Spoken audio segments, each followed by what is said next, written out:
Esta es la cuarta exposición sobre el tema: la unidad de la Iglesia glorifica a Dios. Y esta cuarta exposición la he titulado La unidad de la Iglesia corresponde a la vocación del llamamiento cristiano. La unidad de la Iglesia corresponde a la vocación del llamamiento cristiano. Y quiero que tomen sus Biblias, por favor, y me acompañen en la lectura en Efesios capítulo 4 al versículo 6.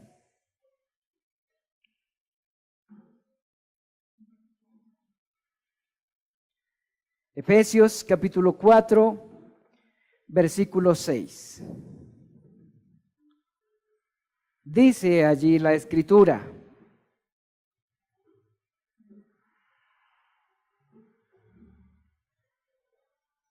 son palabras del apóstol Pablo escritas en la carta a los Efesios. Yo pues, preso en el Señor, les ruego que andéis como es digno de la vocación con que fuisteis llamados, con toda humildad y mansedumbre, soportándoos con paciencia los unos a los otros en amor, solícitos en guardar la unidad del Espíritu en el vínculo de la paz. Un cuerpo, un espíritu, como fuisteis también llamados en una misma esperanza de vuestra vocación. Un Señor, una fe, un bautismo y un Dios y Padre de todos, el cual es sobre todos y por todos y en todos. Todo el capítulo 4 de esta carta a los Efesios está dedicado a la unidad de la Iglesia, desde el versículo 1 hasta el versículo 32, donde termina el capítulo. La primera parte va desde el versículo 1 hasta el versículo 16. Y en esta parte el apóstol enfoca lo general y básico sobre el tema de la unidad de la Iglesia. Les recuerdo que todo el capítulo trata de la unidad de la Iglesia. La segunda parte va desde el versículo 17 hasta el versículo 32, y esta parte enfoca lo específico y práctico para alcanzar la unidad ideal, porque les debo recordar que hay una unidad básica creada por el Espíritu Santo, característica propia de la Iglesia del Señor Jesucristo. Es una unidad que no depende, esa unidad básica no depende de nada y nadie diferente a la obra del Espíritu Santo, es decir, a Dios mismo. Pero hay otro aspecto, como les decía en una exposición anterior, hay otro aspecto de la unidad que sí depende de nosotros. Hay otro aspecto de la unidad que es responsabilidad de la Iglesia, de esa misma unidad. Y como lo pueden ver en el versículo 3 del capítulo 4 de la carta a los Efesios, la exhortación, el versículo 3, que comienza: solícitos en guardar la unidad. Solícitos en guardar la unidad es la exhortación que el apóstol da a la Iglesia. Y esto ya nos hace ver, o nos permite ver, que guardar la unidad, esa unidad creada por el Espíritu Santo, la unidad de la Iglesia, guardarla es una responsabilidad de cada creyente. Y según Efesios capítulo 4, versículos 13, más bien desde el versículo 11 hasta el versículo 16, es deber de cada creyente crecer en esa unidad hasta alcanzar su plenitud. ¿Cuál es la plenitud? La veíamos al final. ¿Cuál es la plenitud de la unidad? Alcanzar, que cuando todos alcancemos, todos los creyentes, alcancemos la plenitud del carácter de Cristo, entonces la unidad de la iglesia será perfecta. Y ya no habrá más que trabajar, sino disfrutar.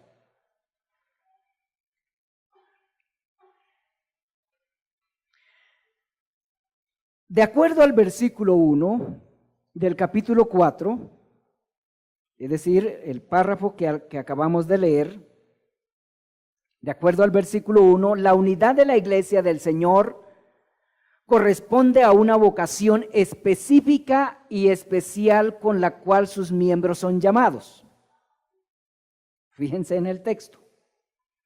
Capítulo 4, versículo 1. De acuerdo a la exhortación del apóstol, ahí en ese texto, cada miembro de la iglesia del Señor Jesucristo es llamado con una vocación, no a una vocación, sino con una vocación.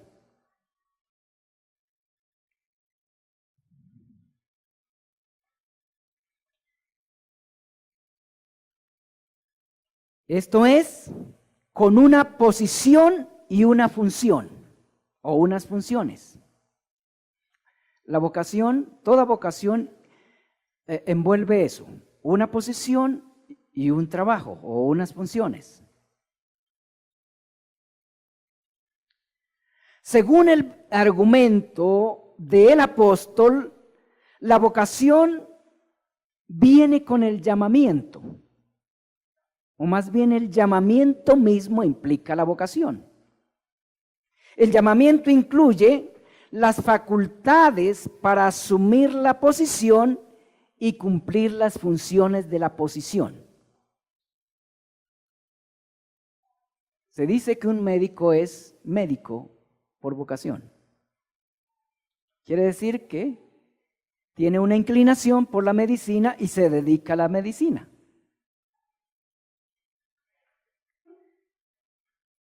Todo miembro de la iglesia del Señor Jesucristo fue llamado con una vocación específica, es decir, a asumir una posición específica y especial y a cumplir unas funciones específicas. ¿En dónde? ¿Y en qué? En la iglesia del Señor Jesucristo. Pero el apóstol Pablo no menciona la vocación de manera específica, pero debemos hacernos la pregunta: ¿cuál es la vocación de los miembros de la iglesia del Señor Jesucristo? Miren el texto y traten de encontrarla. Al leer el texto,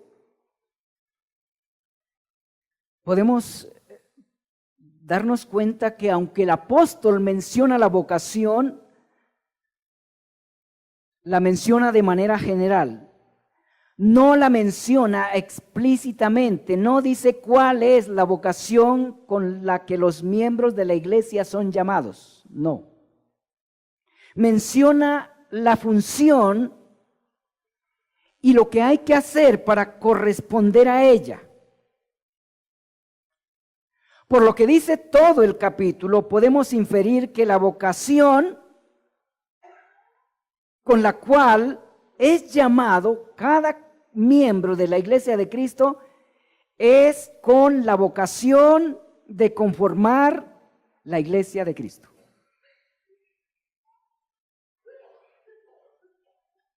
Cada miembro de la iglesia ha sido llamado con la vocación de conformar la iglesia de Cristo, de ocupar un lugar y realizar unas funciones dentro de ella o en ella. Los creyentes son llamados a formar parte activa de la iglesia del Señor Jesucristo. Esa es una buena vocación. Y esa es una vocación sumamente alta.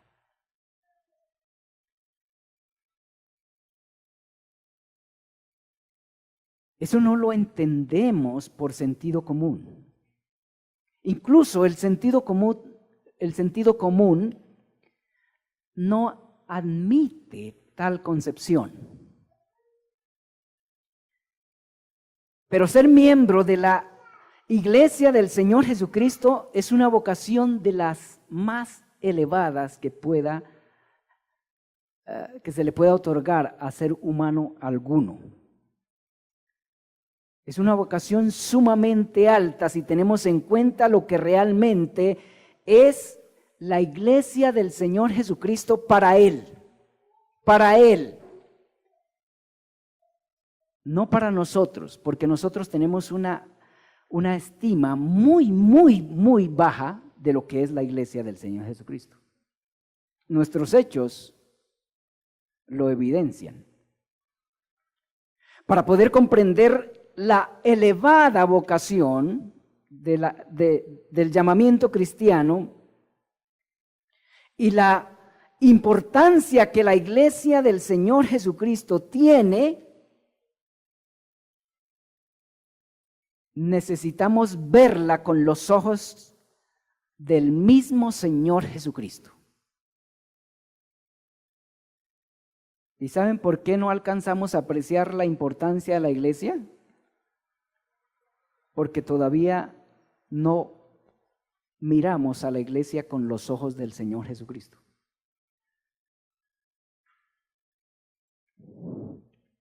La iglesia del Señor Jesucristo es lo más preciado y amado de todo lo creado.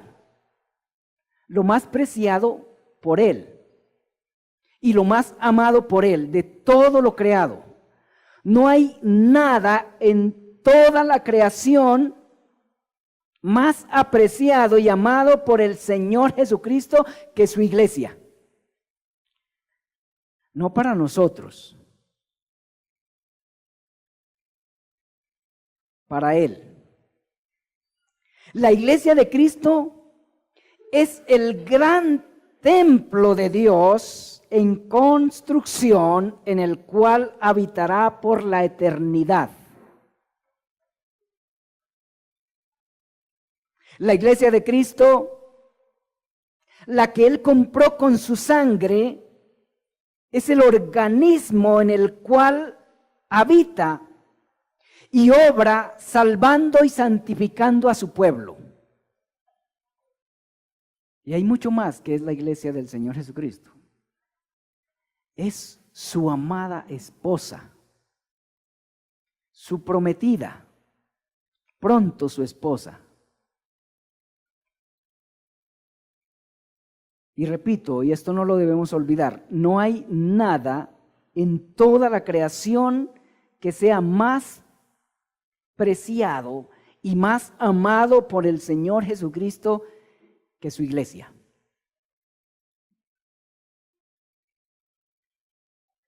En este capítulo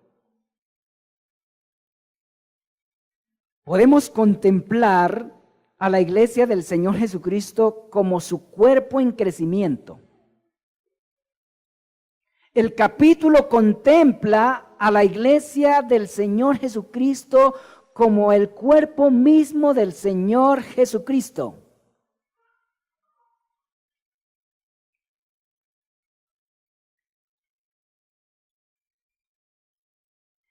En el versículo 1, el apóstol asume que ser miembro de esta iglesia, ¿de cuál iglesia?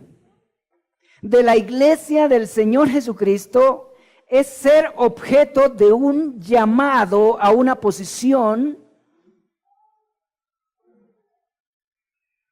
muy importante y a cumplir una función de alta dignidad.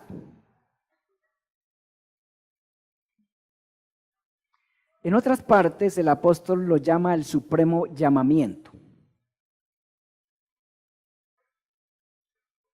¿Cuál es la posición a la que es llamado cada creyente? Sencilla, pero importante. La posición a la que es llamado cada creyente es a la de ser miembro de su iglesia.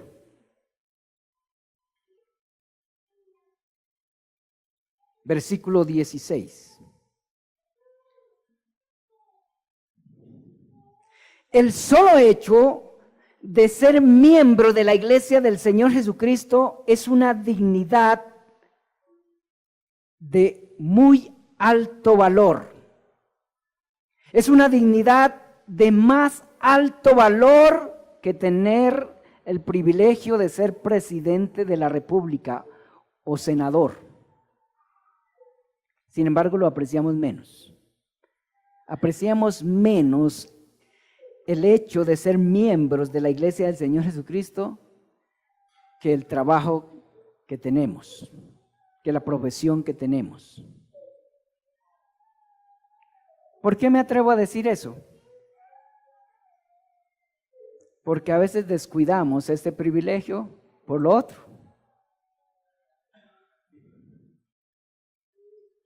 ¿Cuál es la posición a la que cada creyente ha sido llamado? A ser miembro de la iglesia del Señor Jesucristo.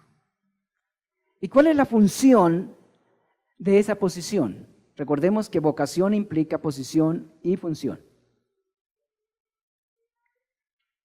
¿Cuál es la función característica de la vocación o del llamamiento, del cual cada miembro ha sido objeto?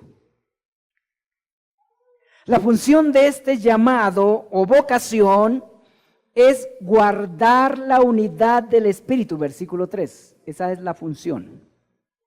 Cada uno de nosotros, ustedes y yo, hemos sido llamados a cumplir esta función. ¿Cuál función? La de guardar la unidad del Espíritu en el vínculo de la paz. No logré estudiar este término suficientemente, por eso no me voy a dedicar a él, pero ustedes pueden hacerlo en su casa, en el vínculo de la paz. No debemos pasar por alto que el llamado no es a crear la unidad de la iglesia. No hemos sido llamados a crear la unidad de la iglesia. Es a guardarla y a promoverla, a crecer en ella. Esa es la función de cada miembro. Esa es la función de la vocación. La iglesia del Señor Jesucristo es una unidad creada por el Espíritu Santo. La función de la vocación o el llamamiento de los creyentes consiste en conservar esa unidad y crecer en ella.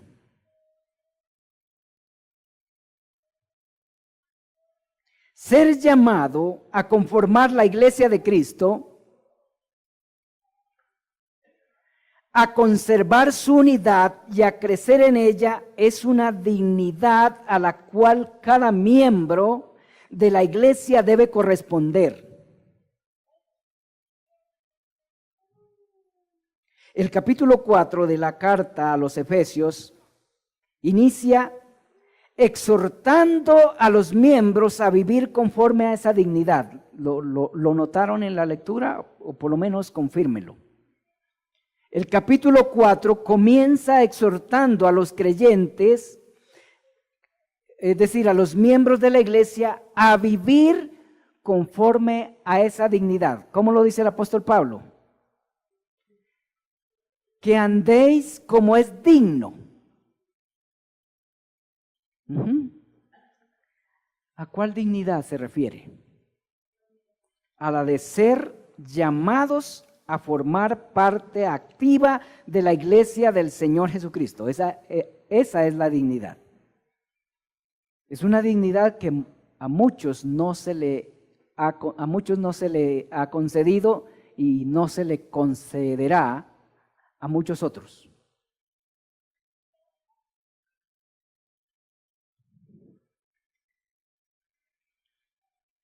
La exhortación indica que la conducta de los miembros de la iglesia del Señor debe estar a la altura de la posición que se le ha otorgado y a sus correspondientes roles.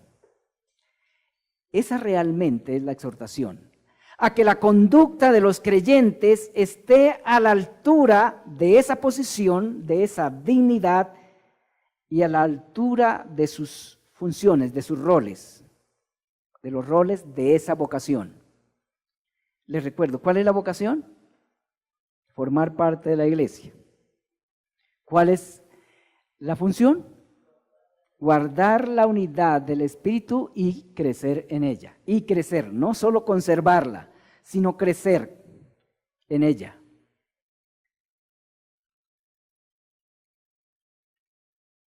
¿Cuáles son las virtudes que corresponden a la dignidad de esa vocación? ¿Cuáles son?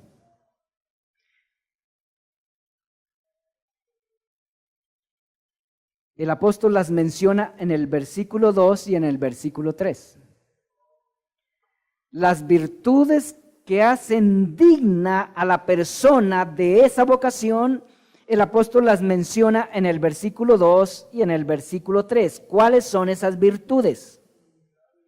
Humildad, mansedumbre, tolerancia, paciencia y diligencia. Solícitos. El término solícitos, con el que comienza el versículo 3, demanda diligencia. Estas virtudes deben ser envueltas en amor y desarrolladas a la máxima potencia. ¿De dónde inferimos eso? ¿De dónde? ¿Por qué desarrolladas a la máxima potencia?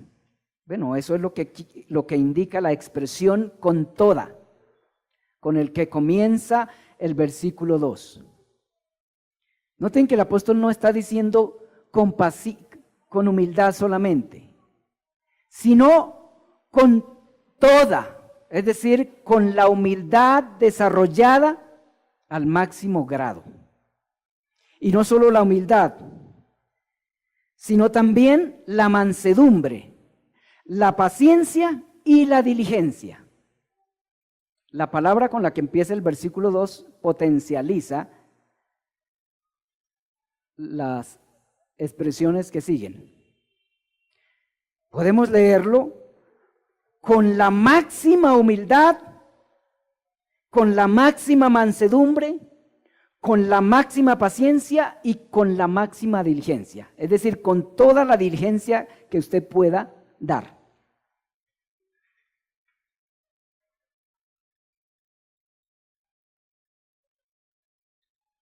Eso requiere determinación de la voluntad. ¿Nos hemos esforzado a ser humildes al máximo de nuestra capacidad? Bueno, es lo que es la exhortación para mantener la unidad. Esas virtudes nos hacen dignos de la vocación con la que fuimos llamados. La tarea de conservar la unidad del Espíritu exige, hermanos, que cada miembro sea humilde y paciente a la máxima potencia. Cada miembro de la iglesia está en la obligación de soportar con paciencia a los demás hermanos en amor. Pero no solo con paciencia, sino con la máxima paciencia, con la máxima humildad, con la máxima mansedumbre y con la máxima diligencia. El amor mencionado en el texto es el amor ágape. Algunos de ustedes saben qué es el amor ágape. Ese amor ágape es el único amor que es puro. Es un amor que es inquebrantable, que es permanente y activo. ¿En qué parte de las Escrituras qué parte de las Escrituras nos da una descripción completa de este amor? 1 Corintios capítulo 13, versículos 4 al versículo 8. Capítulo 13, versículo 8. 1 Corintios capítulo 13, versículo 4 al versículo 8. Este es el amor en el cual la humildad, la mansedumbre, la tolerancia, la paciencia y la diligencia deben ser ejercitados. Ese amor no es otro que el amor del Señor Jesucristo. Ese es el amor de Dios, el amor que Dios ha derramado por su gracia en el corazón de cuantos por la fe en el Señor Jesucristo son justificados. Romanos capítulo 5, versículo 1 al 5. Ese es el amor que faculta a quienes conocen a Cristo para guardar sus mandamientos. Primera carta del apóstol San Juan, capítulo 2, versículo 5. Ese amor no lo puede producir el corazón humano. 2:5. Es el amor de Dios. Y ese amor es dado o es poseído únicamente por los redimidos, por los verdaderos creyentes, por los verdaderos miembros de la iglesia. Si alguien es redimido, si alguien es verdadero miembro de la iglesia del Señor Jesucristo, tiene este amor.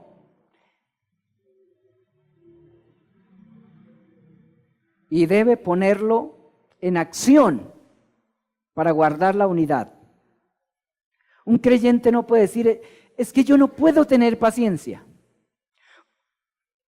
Un creyente no puede decir, es que yo no puedo amar.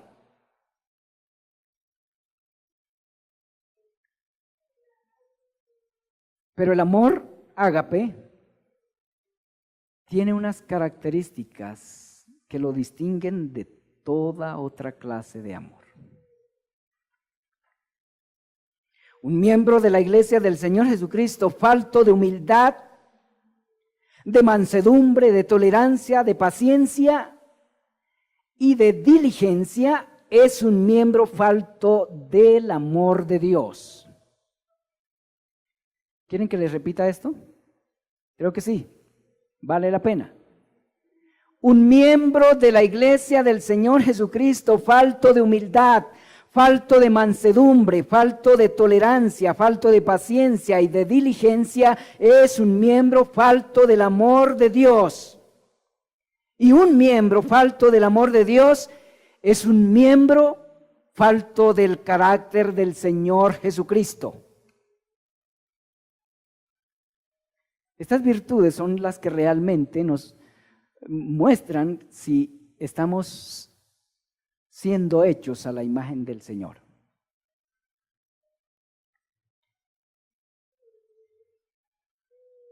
Y un miembro falto del carácter del Señor Jesucristo, ¿qué clase de miembro es?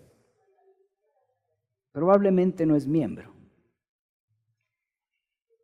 Y a la luz del texto, el versículo 1 del capítulo 4 de Efesios, un miembro falto del carácter del Señor Jesucristo es un miembro que está faltando a la dignidad de su vocación. Y probablemente está faltando porque no es miembro. Probablemente está faltando es porque sea un parásito o un miembro descuidado, que no ha puesto en acción las facultades que se le han concedido a partir de su nuevo nacimiento.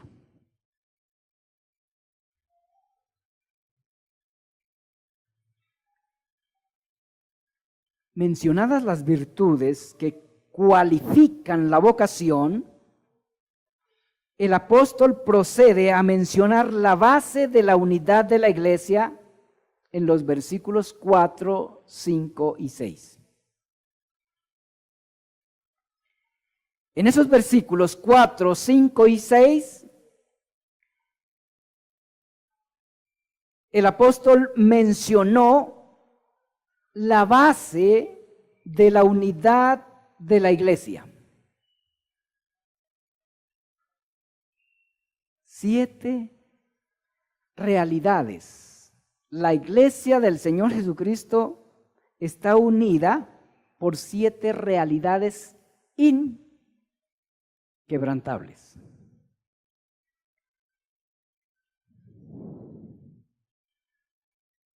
¿Cuáles son esas 7?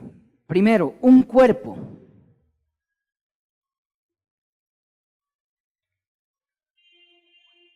Un cuerpo es una referencia a la iglesia misma como organismo.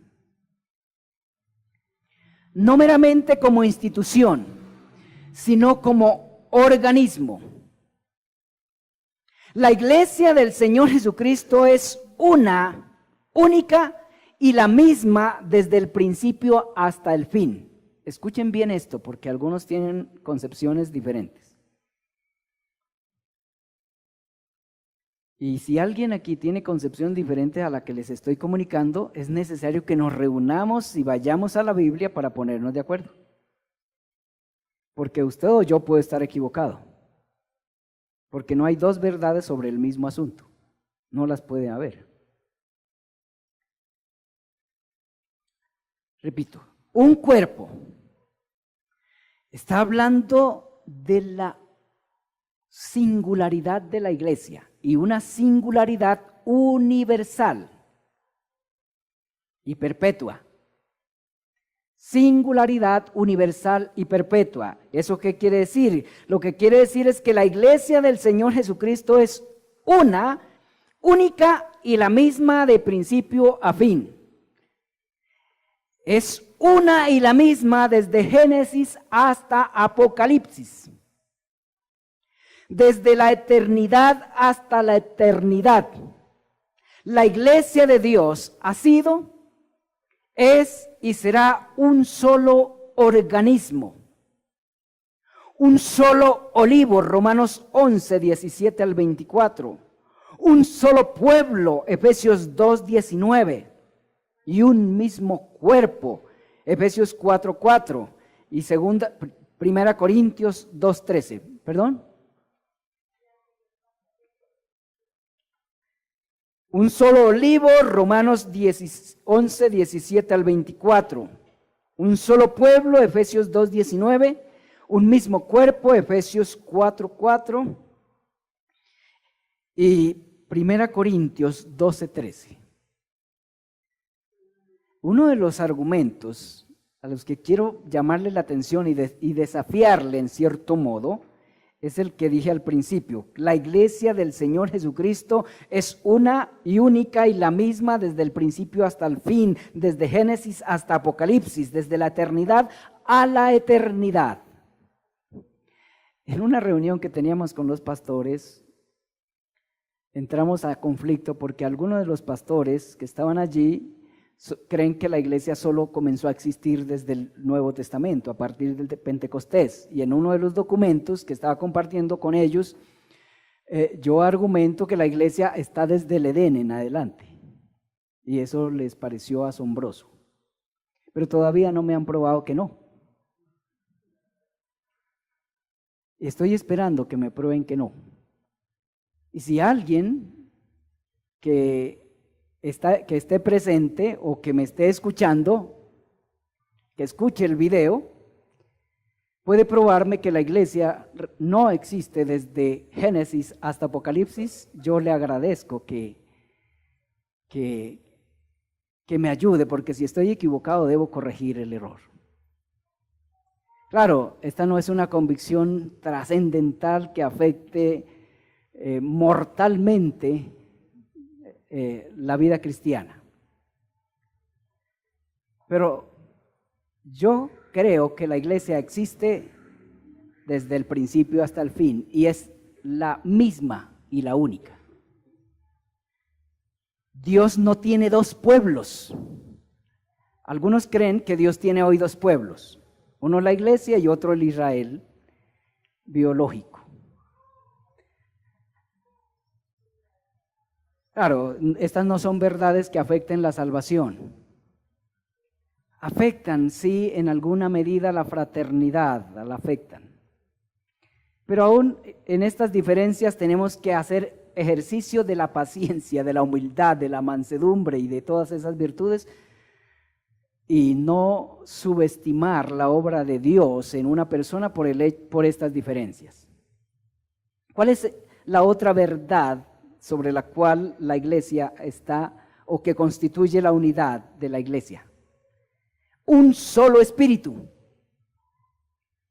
Este espíritu mencionado en el texto por el apóstol Pablo es el Espíritu Santo, el Espíritu de Cristo. Es el Espíritu que la vivifica y la mantiene viva y activa a la iglesia. El único del cual bebe cada uno de los miembros de la iglesia del Señor. 1 Corintios 12, 13. Ese es el Espíritu de Dios que mora en cada uno de los miembros de su iglesia. Romanos capítulo 8, versículo 9. Y ahí mismo el texto dice que si alguno no tiene el Espíritu de Dios, no es de Dios. Y si no es de Dios, tampoco es de la iglesia de Dios. Cada verdadero miembro de la iglesia del Señor Jesucristo ha sido sellado con el Espíritu Santo. Efesios capítulo 1, versículo 13. Y ha sido sellado para la herencia eterna. Es decir, ha sido sellado de una vez y para siempre, como propiedad de Dios. Una misma esperanza es la tercera realidad que constituye la unidad de la iglesia de Cristo. Efesios 4:4. ¿Cuál esperanza? La esperanza de la herencia eterna, la esperanza de ser perfeccionada al carácter de su Redentor. Efesios 4:14. Primera carta de Juan, capítulo 3, versículo 2 y 3. Segunda Corintios, capítulo 3, versículo 18. Es la esperanza de vivir también en un universo redimido. Romanos capítulo 18, versículo 18 al 21. Segunda de Pedro, capítulo 3, versículo 13. Esa es la esperanza que nos une a todos los creyentes. Nuestra esperanza no está en el próximo presidente de la República. Procuramos que sea el mejor, pero Él no nos va a solucionar los problemas que nos afectan. El Señor puede usarlos para atenuarlos un poquito, pero nuestros conflictos, nuestros problemas, los problemas que nos ha causado el pecado, los que hay entre nosotros y en nosotros, serán erradicados totalmente cuando el Señor Jesucristo aparezca por segunda vez. Todos nuestros problemas, pecados y defectos desaparecerán cuando nuestros ojos entren en contacto con la majestad de nuestro Señor. Ese día lo debemos esperar ansiosamente, más que el descanso, más que el alimento, más que las vacaciones. Debemos esperar ese día.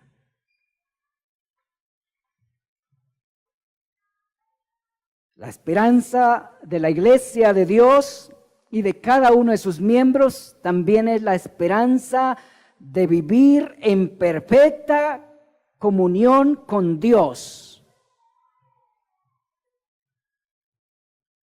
como lo describe Juan en Apocalipsis, capítulo 21, versículo 1 al 4.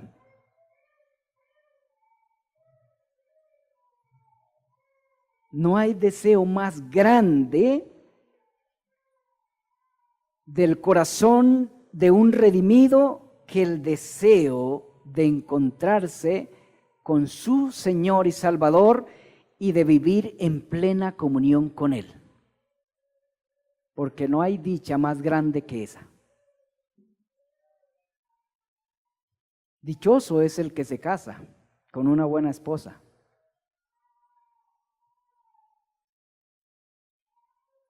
Pero el que se casa con Cristo es sumamente dichoso.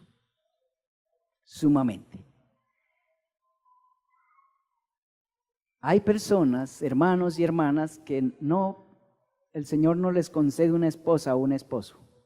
Pero si tienen a Cristo, les debe bastar. Amén. Un Señor. ¿Qué quiere decir esto?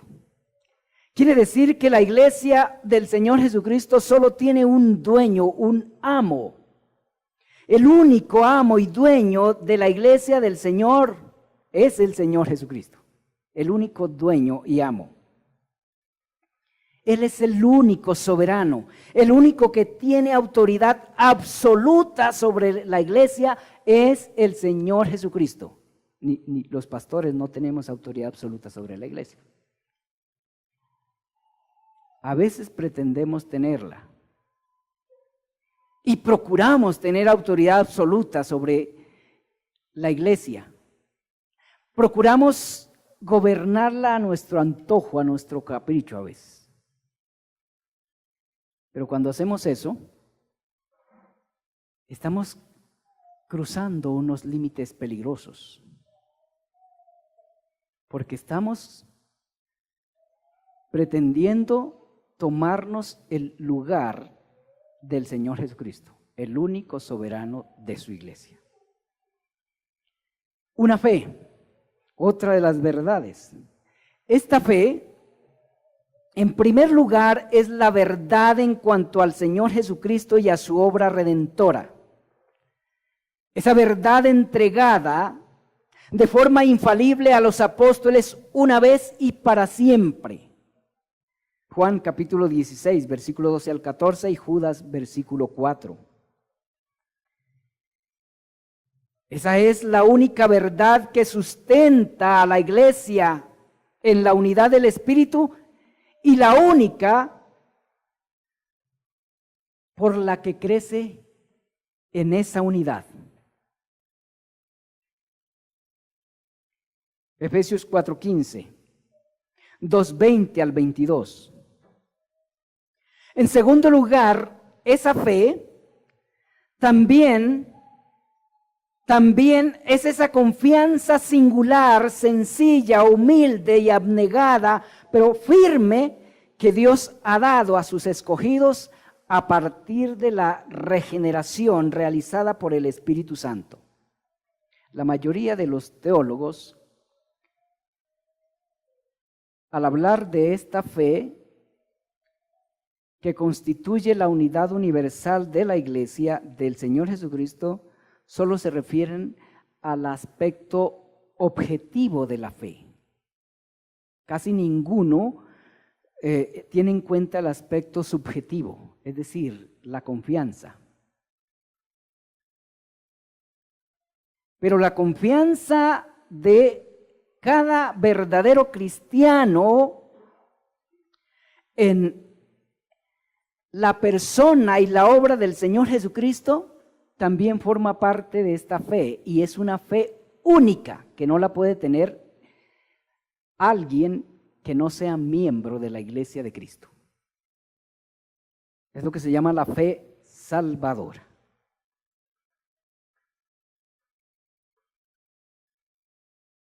La iglesia del Señor Jesucristo está unida, escuchen esto, no únicamente por una concepción intelectual sobre quién es el Señor Jesucristo y su obra, sino también por una confianza inquebrantable en la suficiencia del Señor Jesucristo y su obra redentora. ¿Me escucharon bien?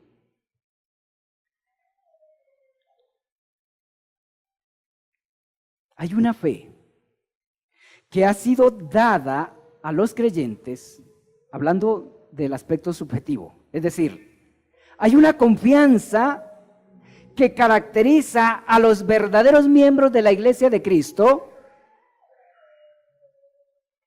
que es única, es común a todos los verdaderos miembros del Señor Jesucristo y nadie que no sea verdadero miembro del Señor Jesucristo la tiene. Una confianza en el Señor Jesucristo. Esa confianza es única y es igualmente preciosa en todos los verdaderos miembros de la iglesia del Señor Jesucristo.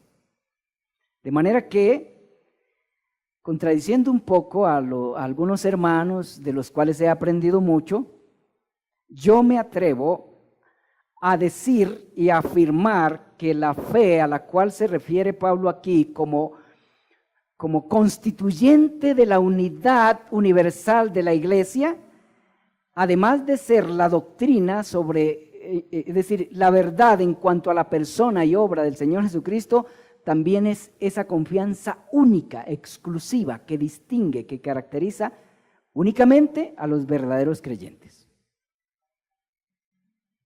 ¿Cuál es el siguiente constituyente de la unidad? Un bautismo. También es un único bautismo, pero no se refiere al bautismo en agua. Ese único bautismo es aquel realizado por el Espíritu Santo cuando inserta de manera orgánica o espiritual a los creyentes al cuerpo de Cristo. 1 Corintios, capítulo 12, versículo 13. El único con el cual cada miembro de la iglesia es insertado a ella. Este es el bautismo realizado por el lavamiento de la regeneración, por la renovación en el Espíritu Santo, mencionado por Pablo en la carta que le escribió a Tito, capítulo 3, versículo 5. Y finalmente, ¿cuál es el séptimo constituyente? Un solo Dios y Padre de todos, el cual es sobre todos y por todos y en todos. ¿Por qué Pablo se extendería tanto en este? Él hubiese podido decir un solo Dios, pero se extendió. Lo que el apóstol Pablo quiere decir con esto es que la iglesia del Señor Jesucristo es absolutamente monoteísta. Esa es la primera verdad que el apóstol quiere comunicar con esto. Es que la iglesia del Señor Jesucristo es absolutamente monoteísta. En ella no hay lugar para otros dioses. Sus miembros no confían en ningún otro como Dios, sino en uno solo.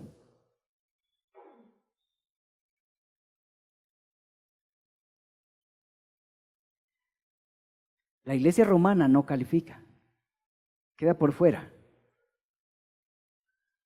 Y algunos evangélicos que ponen su confianza en otras cosas tampoco califican. Pero quiere decir mucho más que eso. Monoteísta. El Dios de la iglesia del Señor Jesucristo es el único Dios verdadero. No obstante, con su iglesia es Dios de una manera que no lo es con nadie más. Eso también lo quiere decir el apóstol Pablo con esto. Permítanme repetirlo.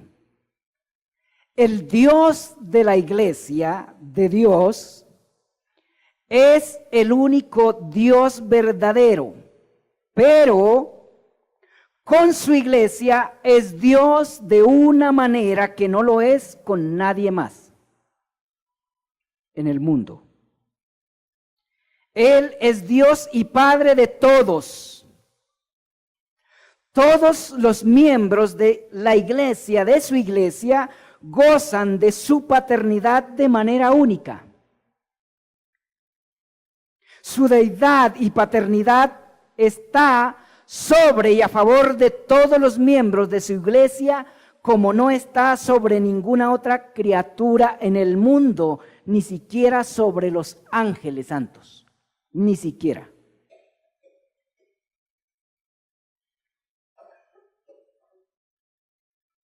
Y lo más maravilloso y con esto termino, hermanos amados, lo más maravilloso es que Dios, está presente divina y paternalmente en cada miembro de su iglesia, como no lo está en ningún otro ser. Y piensen en lo que quiero decir con ello. Dios está presente divina y paternalmente en cada miembro de su iglesia, como no lo está en ningún otro ser.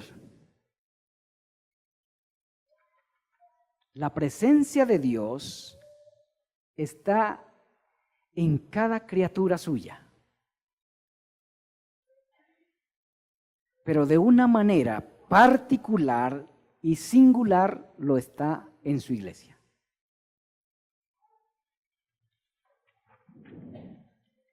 La presencia de Dios en su iglesia y en cada uno de sus miembros hace de ella una comunidad singular e inconfundible. La iglesia de Dios y cada uno de sus miembros refleja el carácter divino y paternal de Dios.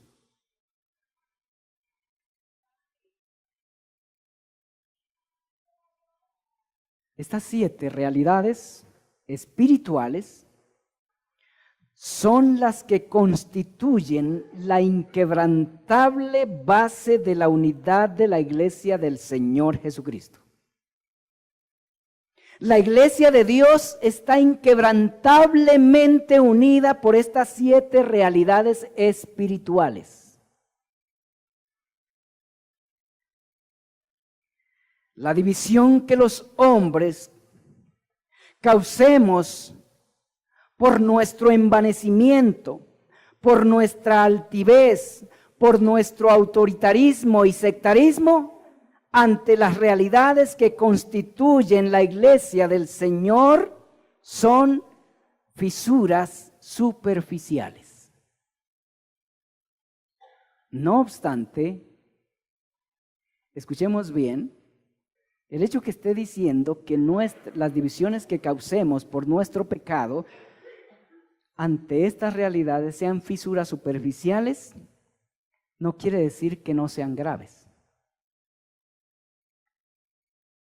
Son fisuras, pero son fisuras lamentables y graves para nosotros, puesto que no corresponden a la vocación de los miembros de la iglesia del Señor, porque no hemos sido llamados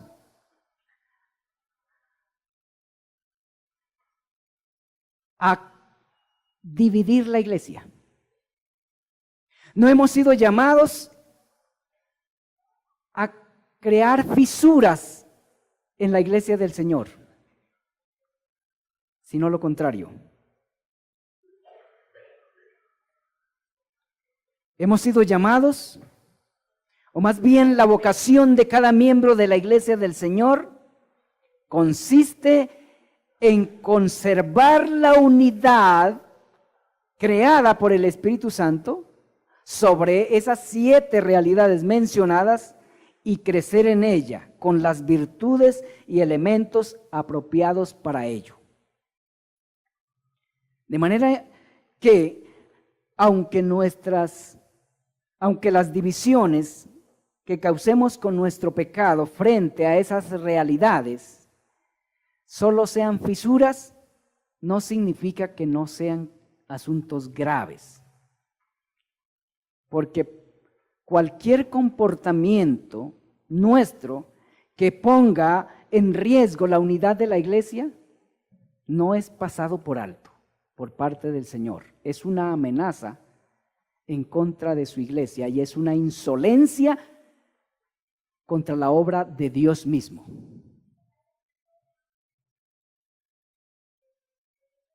El trabajo de cada miembro de la iglesia, su esfuerzo, su empeño, debe ser en conservar la unidad de la iglesia y crecer en ella, haciendo uso de las virtudes y elementos apropiados para ello. Ese es nuestro deber. Oremos. Santo Señor, gracias por tu palabra. Consérvanos en ella. Concédenos vivir conforme a estas verdades que nos vienes enseñando a la luz de tu palabra con tu Santo Espíritu. Gracias, Señor, por estar con nosotros, por llamarnos a ser miembros de tu iglesia. A ti nos encomendamos, Señor, para poder corresponder a esta maravillosa y elevada vocación con la cual nos has llamado en Cristo Jesús. Amén.